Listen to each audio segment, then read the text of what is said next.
हाँ जी, नमस्कार आप सभी को। आप सभी का स्वागत है अपने इस चैनल एडुरोही पर। मैं आपका अपना विजय भारत स्वागत करता हूं आप सभी का। जैसे कि आपको पता है, हम डेली करंट अफेयर्स एनालिसिस किया करते हैं विद एमसीक्यूज। आज 20 मार्च है। स्वागत है आप सभी का अपनी इस सुप्रभात सीरीज में। चलिए जी, 5 days 41st steering committee meeting हो रही है और ये न्यू दिल्ली में शुरू हुई है। हाइड्रोजन एंड फ्यूल सेल को मद्देनजर रखते हुए, ठीक है, ये 5 दिवसीय मीटिंग रहेगी और 41वीं मीटिंग है ये। इसका आयोजन दिल्ली में करवाया गया है और ये कब तक चलेगा? 18 मार्च से लेकर 22 मार्च तक ये आयोजन रहेगा। International partnership for hydrogen and fuel cell in economy. जो भी रसायन विज्ञान के विद्यार्थी होंगे, हाइड्रोजन नाम तो आपने सुना ही होगा। हाइड्रोजन नाम से तो आप सभी परिचित होंगे ही। यहाँ पर हम हाइड्रोजन ईंधन के रूप में कैसे प्रयोग हो सकता है उसके बारे में चर्चा करेंगे थोड़ी सी। हम में से अधिकांश लोग इस तथ्य से भी अवगत होंगे कि हाइड्रोजन के अनूठे तत्वों में हैलोजन और क्षार धातुओं क्षार धातुओं दोनों के साथ में कुछ समानताएं हैं।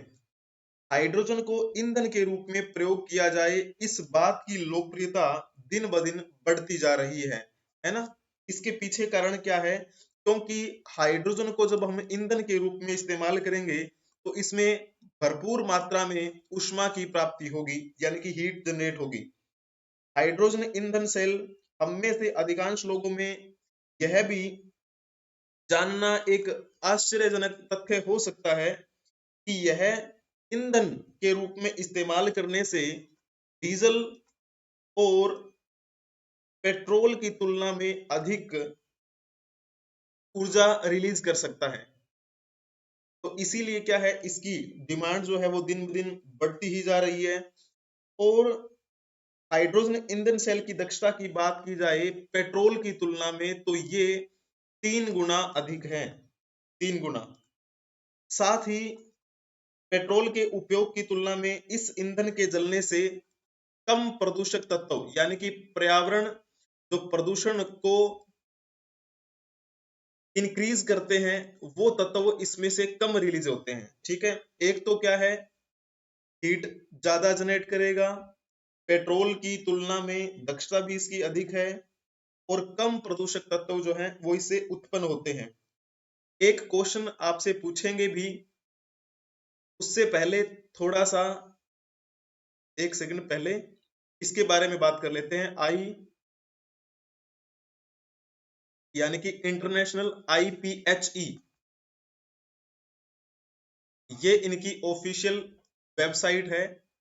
N international vision for hydrogen and fuel cell.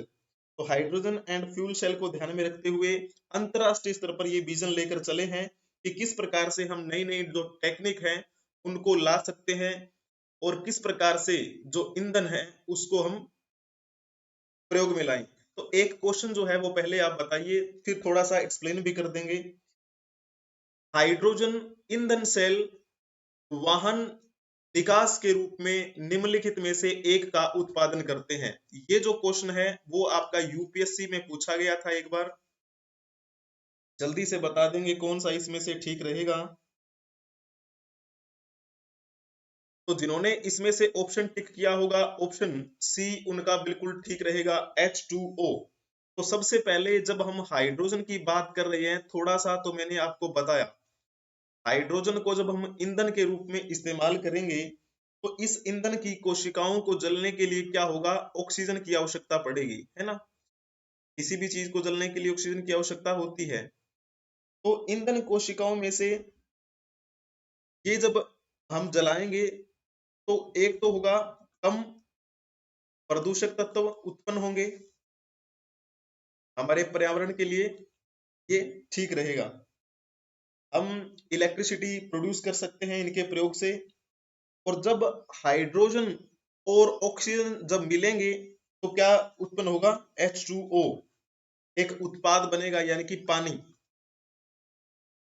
पानी प्रोड्यूस होगा, जल प्रोड्यूस होगा, जिसका हम एक रासायनिक सूत्र क्या मान के चलते हैं, H2O। ठीक है, चलो जी।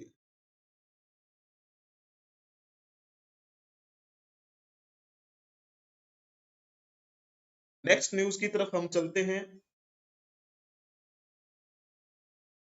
थोड़ा सा अगर उसके बारे में और एक्सप्लेन किया जाए, जैसे ये हाइड्रोजन ईंधन सेल की बात है, इसमें ये कौन से मंत्रालय के तहत मान के चलेंगे हम, तो ये जो हमारा मंत्रालय है, विद्युत एवं नवीन और नवीकरणीय ऊर्जा है ना, और इसके मंत्रालय के जो कैबिनेट मंत्री हैं कौन से हैं, तो नाम आता है राजकुमार सिंह। राजकुमार सिंह, ठीक है। इस प्रकार से आपको ये बातें ध्यान में रखनी है। चलिए, startup Mahakumbh witnesses record breaking participation and enthusiasm. जो एक स्टार्टअप महाकुंभ का आयोजन किया गया, उसमें जो सहभागिता करने वाले लोग थे, जिन्होंने पार्टिसिपेट किया, रिकॉर्ड तोड़ दिया है। और वहां पर लगभग 2000 स्टार्टअप कंपनियां जो हैं वो हिस्सा ले चुकी हैं, और 1000 जो इन्वेस्टर्स हैं, प्लस में 100 प्लस यूनिकॉर्न कंपनीज और 300 प्लस में इंक्यूबेटर्स एंड एक्सेलेटर्स, ये जो है हिस्सा ले रहे हैं। Startup Mahakumbh to further develop emerging sector like deep tech, agri tech, biotech, med tech, AI, gaming।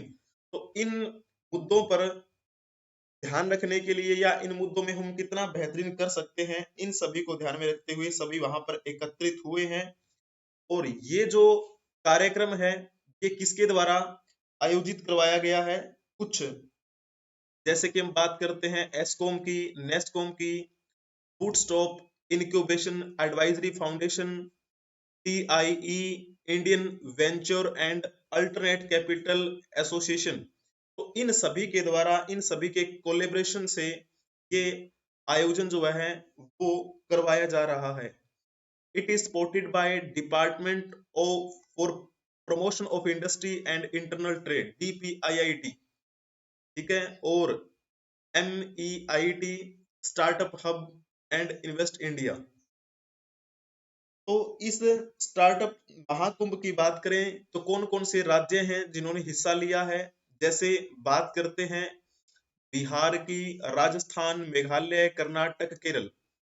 और इन राज्यों के साथ में जो सहयोग करने वाले हैं वो है Zerodha national bank for agriculture, जिसे हम क्या बोलते हैं, NABARD, national bank for agricultural and rural development. तो इन सभी के सहयोग से ये आयोजन हुआ है। इसी के साथ साथ में कुछ अन्य स्टेक होल्डर भी इंक्लूडेड हैं, जैसे सिडबी की बात करते हैं। सिडबी के मुख्य अध्यक्ष मिस्टर शिव सुब्रमण्यम रमन। और जब बात करते हैं, एक प्रशांत प्रकाश हैं, जो कि एक्सेल में पार्टनर हैं और फाउंडर रह चुके, इन्फो एज के फाउंडर हैं संजीव, वो भी इसमें हिस्सा लिए हैं। संजीव नायर फाउंडर हैं ये भी सोरिन इन्वेस्टमेंट्स के। तो इस प्रकार से बहुत से सहयोगों से इस कार्यक्रम का आयोजन किया गया। चाहे हम मुख्य कार्यकारी अधिकारी पीयूष गोयल की बात करें, वो भी इसमें हिस्सा बने हैं। सह संस्थापक और CMO अमन गुप्ता, ये भी इसमें को founder and CMO boat lifestyle. तो सभी के सहयोगों से ये कार्यक्रम जो है वो आयोजित करवाया गया है। इसमें से एक क्वेश्चन पूछते हैं, जैसे यहाँ पे एक शब्द यूज किया गया है नाबार्ड। नाबार्ड, इस नाबार्ड से संबंधित आपसे एक क्वेश्चन पूछते हैं, चलिए बताइए इसकी स्थापना कब की गई थी, नाबार्ड की, जिसे कहते हैं हम राष्ट्रीय कृषि और ग्रामीण विकास बैंक, इंग्लिश में कहें तो national bank for agriculture and rural development. तो कौन सा ऑप्शन इसमें से ठीक रहेगा, बताने का प्रयास करेंगे जल्दी से।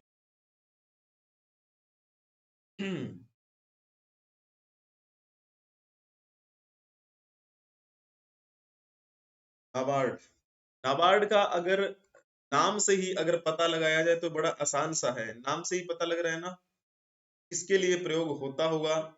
कृषि के लिए, कृषि को क्षेत्र, कृषि क्षेत्र में टेक्निकल जो चीजें हैं उनको बढ़ावा देने के लिए।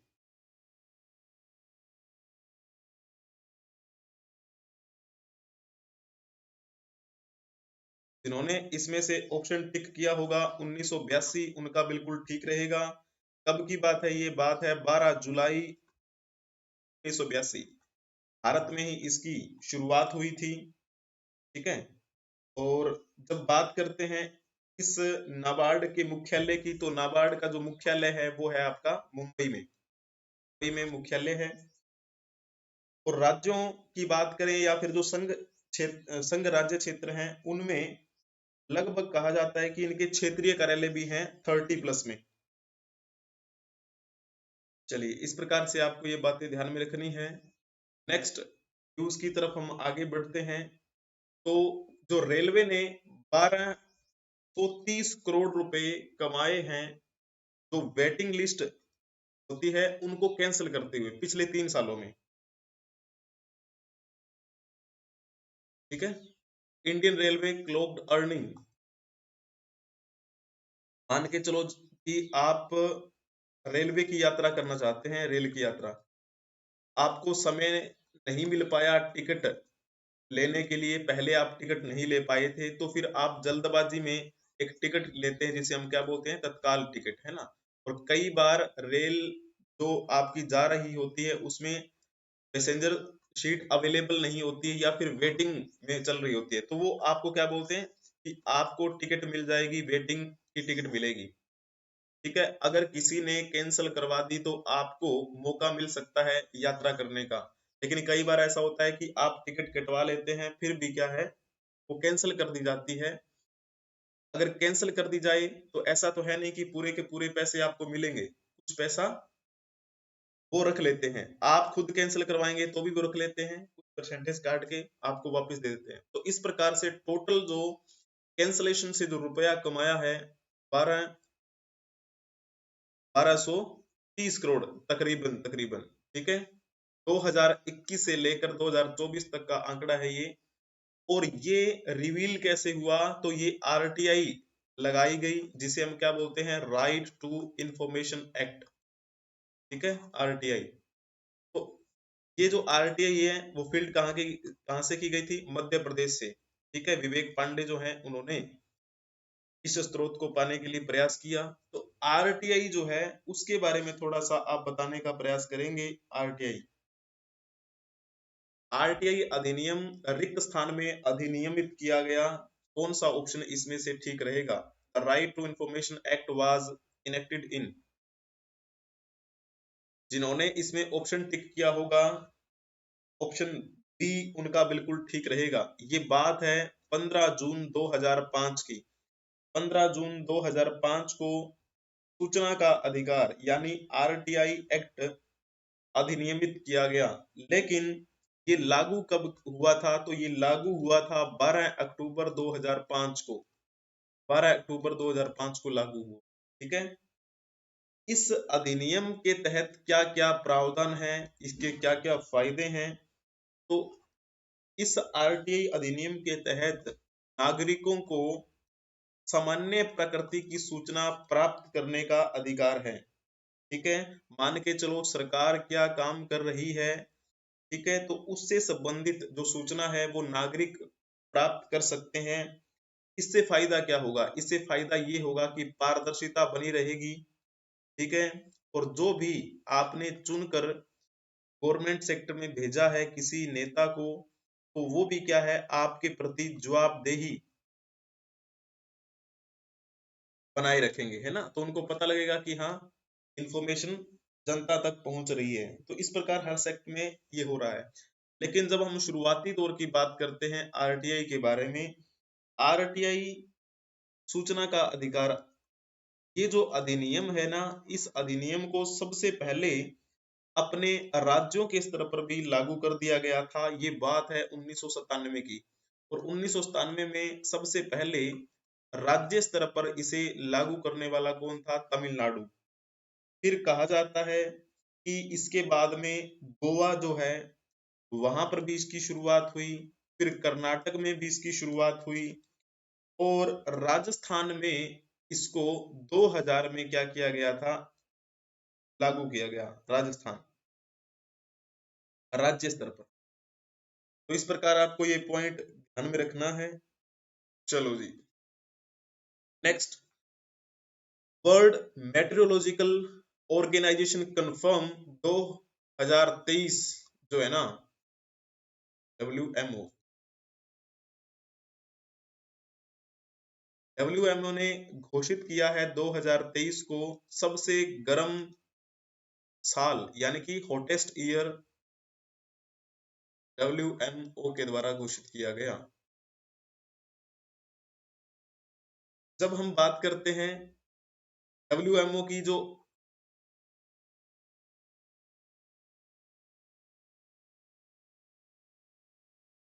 ये देखो WMO की एक रिपोर्ट जारी हुई है, इससे संबंधित state of the global climate 2023, ये इनका जो रिपोर्ट इनके द्वारा सौंपी गई है, उस रिपोर्ट का ये फ्रंट पेज है, उनकी ऑफिशियल वेबसाइट से उठाया है ये, ठीक है। वहां पर आप इस पूरी रिपोर्ट को पढ़ सकते हैं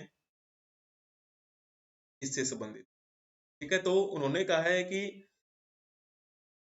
ये देखो, ट्यूसडे को ये इन्होंने रिपोर्ट प्रकाशित की। इसके अनुसार इन्होंने कहा है कि जो हमने 1.45 डिग्री सेल्सियस ये टेम्परेचर हमने जो एवरेज रखा था, उसके करीब भी हम कभी भी नहीं पहुंचे हैं, और पिछले 10 सालों में सबसे गर्म जो ईयर है वो ये रहा, और ये पिछले 10 सालों का रिकॉर्ड टूट चुका है, ठीक है। पिछले पिछले 3 महीनों में जलवायु एजेंसियों की कई टिप्पणियों के अनुरूप विश्व मौसम विज्ञान संगठन यानी WMO ने आधिकारिक तौर पे ये घोषणा कर दी। अब अगर आपसे पूछा जाए विश्व मौसम संगठन के बारे में, यानी WTO, WMO, इसमें गलती हो गई, typing mistake, world meteorological organization WMO, इसके बारे में बताइए जरा, इसका मुख्यालय कहाँ पे है? आज है 20 मार्च, और 3 दिन बाद आएगा 23 मार्च, है ना। हर 23 मार्च को क्या मनाया जाता है? विश्व मौसम विज्ञान दिवस मनाया जाता है, मौसम विज्ञान दिवस 23 मार्च को प्रत्येक वर्ष। इसका मुख्यालय जो है वो है जिनेवा, स्विट्जरलैंड में। तो जिन्होंने बी ऑप्शन टिक किया होगा उनका बिल्कुल ठीक रहेगा। इससे पहले की बात करते हैं, तो ये रिपोर्ट जारी करते रहते हैं, जैसे state of climate services report, है ना। इस विश्व मौसम विज्ञान संगठन की बात की जाए तो इसमें 192 देशों की सदस्यता है, और 192 देशों की सदस्यता वाला ये एक अंतर सरकारी संगठन है, अंतर सरकारी संगठन। भारत भी इस अंतर सरकारी संगठन WMO का हिस्सा है, ठीक है। जब बात करते हैं इसकी स्थापना की, तो इसकी स्थापना जो है 23 मार्च 1950 को WMO कन्वेंशन के अनुसमर्थन द्वारा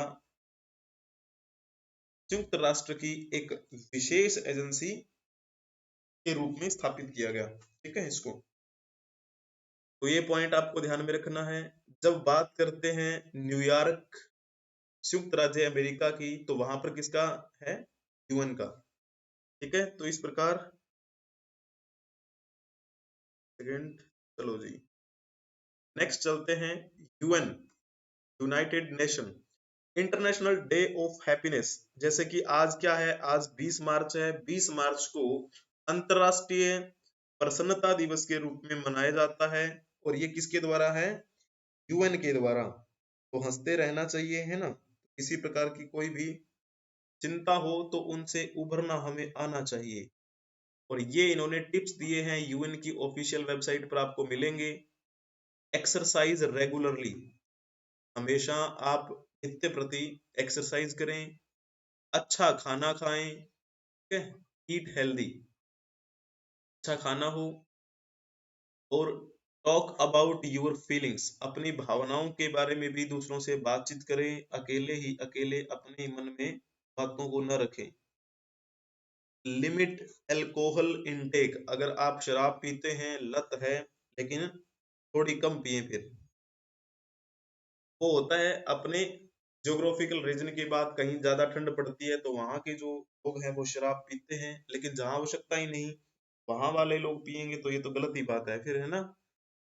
गेट इनफ स्लीप, जितनी आवश्यक नींद आप लेंगे तो ये आपके बेहतरीन मतलब हेल्थ से संबंधित रहेगी। तो ये जो सारे के सारे टिप्स है ना, अगर आप इन पे काम करेंगे तो आप अपना जो जीवन है वो अच्छे ढंग से जी पाएंगे।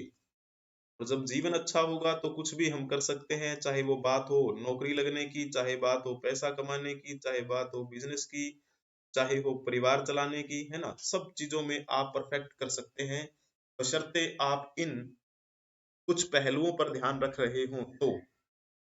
आपने कुछ ही दिन पहले एक न्यूज सुनी थी कि 25 साल के एक लड़के ने फरवरी यानी 23 फरवरी को सुसाइड कर लिया था। और ये जो आईआईटी से ग्रेजुएट था, आईआईएम से एमबीए किया हुआ स्टूडेंट, और एक बहुत बड़ी कंपनी में ये कार्यरत, लेकिन जो अपने काम का प्रेशर था वो झेल नहीं पाया। और बाकी तो जैसे जैसे पता करेगी पुलिस, है ना, तो उसे से ही पता चलेगा कि वास्तविक रीजन क्या था। तो इस प्रकार से देखो कितने पैसे इस व्यक्ति के पास रहे, लेकिन केवल पैसा तो सब कुछ नहीं होता, है ना। तो सब चीजें जरूरी होती हैं कि हम हमारे दोस्त कितने हैं, सब। एक शब्द है ना, सेल्फ लव, ठीक है। ये चीजें जरूरी है कि हमें हमारी जो अंतरात्मा है हमें खुश रखनी है, लेकिन जो हमारा समाज है, हमारी कम्युनिटी है, उसके साथ भी हमें जुड़े रखना है, ताकि हमारी जो भावनाएं हैं वो समय समय पर अपडेट होती रहें और कुछ ज्ञान हमें मिलता रहे।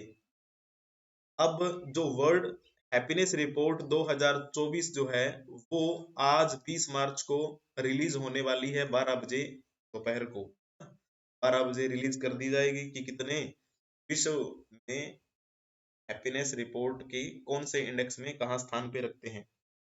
तो इस प्रकार आपको ये बात ध्यान में रखनी है। और जब बात करते हैं इंटरनेशनल डे ऑफ हैप्पीनेस, इसकी शुरुआत कब हुई थी? तो इसकी शुरुआत की गई थी यूएन के द्वारा। और ये यूएन के द्वारा शुरुआत कब की गई थी? 28 जून 2012 को। यानी उन्होंने सोचा कि अंतर्राष्ट्रीय स्तर पर हमें थोड़ा सा ये पॉइंट उठाना चाहिए, तो उन्होंने इस दिवस को मनाने की शुरुआत कर दी। और उनका मुख्य उद्देश्य यही था कि दुनिया भर के जो देश हैं, मतलब दुनिया भर के जो लोग हैं, उनको अब उनके जीवन में खुशी का महत्व क्या हो वो महत्व समझाना, जीवन में खुशी का महत्व समझाना।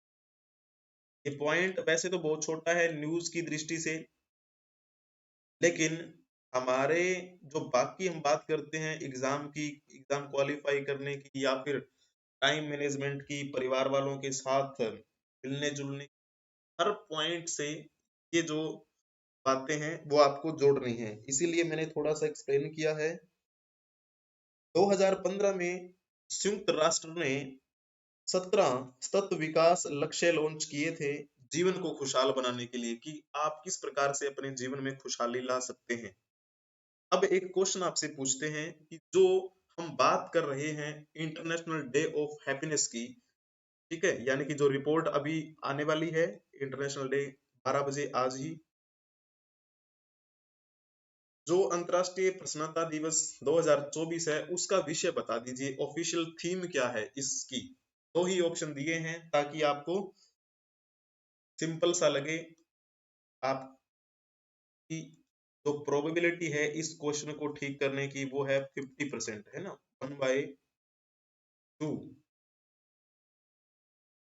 तो चलिए जी, जिन्होंने ऑप्शन टिक किया होगा ऑप्शन बी उनका बिल्कुल ठीक रहेगा। इंटरनेशनल डे ऑफ हैप्पीनेस 2024 की थीम है reconnecting for happiness, building resilient communities. तो जब बात करते हैं 2023 का जो इंटरनेशनल डे ऑफ हैप्पीनेस मनाया गया था उसकी थीम क्या थी? उसकी थीम थी be mindful, be grateful, be kind. ठीक है, ये तो सारी की सारी चीजें हैं। आपको अपनी खुशी के लिए सभी से जुड़ना है, और जुड़ेंगे तभी तो क्या है, एक अच्छी जो कम्युनिटी है उसका हम निर्माण कर पाएंगे, और यही निर्माण जो है वो बेहतरीन परिणाम हमें देगा। मिलजुल कर चलने की बात जो है वो हमें माननी चाहिए। अब हमने बात की थी कि संयुक्त राष्ट्र के द्वारा ये शुरू किया गया है 2012 में। अब यूएन के बारे में तो आप थोड़ा सा जानते ही होंगे ना। चलिए जी, इसके बारे में बताने का प्रयास करेंगे। ये भी यूएन से संबंधित है। थोड़ा सा बताएं पहले यूएन के बारे में, फिर इसके बारे में एक्सप्लेन कर लेंगे, है ना। एन, यूएन यानी कि संयुक्त राष्ट्र। राष्ट्र जब इसकी स्थापना हुई थी तो इसमें कितने देश थे? 51 देश थे। और ये एक अंतरराष्ट्रीय संगठन है, इंटरनेशनल ऑर्गेनाइजेशन है, अंतरराष्ट्रीय संगठन। इसके मुख्यालय की बात की जाए, मुख्यालय कहाँ पे है? अभी मैंने एक क्वेश्चन एक्सप्लेन किया था तो बताया था आपको, है ना। तो इसका मुख्यालय कहाँ है? न्यूयॉर्क। और न्यूयॉर्क कहाँ पे है आपका? USA, United state of America देश में। ठीक है जी, इस प्रकार की बातें। दुनिया भर के राष्ट्र जो हैं वो एक साथ आ सकते हैं इस मंच पर, अपने जो मुद्दे हैं वो साझा कर सकते हैं, और उनके समाधान क्या हो सकते हैं, उन पर बातचीत कैसे हो, और सभी के लिए यानी कि पूरे विश्व के लिए कुछ जो बातें हैं वो महत्वपूर्ण हो सकती हैं, उन पर भी क्या है ध्यान रखते हुए कुछ निष्कर्ष निकाला जा सकता है। ठीक है, इस प्रकार ये आपको बातें ध्यान में रखनी है। चलो जी, अब एक क्वेश्चन जो है वो आपसे पूछा गया था, संयुक्त राष्ट्र महासभा में शांति के लिए एकता प्रस्ताव निम्नलिखित में से किस वर्ष अपनाया गया था? जिन्होंने इसमें ऑप्शन टिक किया होगा ऑप्शन सी उनका बिल्कुल ठीक रहेगा। ये जो प्रस्ताव है ये 1950 में अनुमोदित किया गया। जब संयुक्त राष्ट्र महासभा की बात करते हैं तो उनका प्रस्ताव था, प्रस्ताव 377, 377 बी। इसमें आपको ये देखने को मिलेगा, मुख्य उद्देश्य था कि विश्व स्तर पर हमें शांति रखने के लिए एकजुट होना है। ठीक है, और ये जो है निर्धारित करता है कि यदि सुरक्षा परिषद स्थायी सदस्यों की सर्वसम्मति की कमी के कारण अंतर्राष्ट्रीय शांति और सुरक्षा बनाए रखने के लिए आवश्यकता अनुसार कार्य करने के लिए अपनी प्राथमिक जिम्मेदारी का प्रयोग करने में विफल रहती है। चलिए जी, आज की कहानी यहीं पर समाप्त होती है। हम मिलेंगे फिर नेक्स्ट क्लास में, तब तक के लिए हंसते रहें, मुस्कुराते रहें। वीडियो को लाइक कर दीजिए, चैनल को सब्सक्राइब कर लीजिए, और अपने दोस्तों को भी ये शेयर कर दीजिए। अपने चैनल का ऑफिशियल नाम है एडू रोही ऑफिशियल, और एक चैनल और भी है जिसमें हम शॉर्ट्स के लिए बनाएंगे, एडू रोही ऑफिशियल शॉर्ट्स। इसमें भी आपको शॉर्ट्स की अपडेट मिला करेंगी। ठीक है जी, और आप सभी का धन्यवाद। आप हमें फॉलो कर सकते हैं Telegram, Facebook Twitter, x, Instagram, WhatsApp. जब आप edurohi24 टाइप करेंगे टेलीग्राम पे तो आपको वहां पर अपना चैनल मिल जाएगा, जिसमें आपको इस सीरीज की यानी कि सुप्रभात सीरीज की पीडीएफ मिल जाएगी बिल्कुल फ्री। धन्यवाद आप सभी का बने रहने के लिए। चलिए जी, मिलेंगे फिर, तब तक के लिए जय हिंद, जय भारत।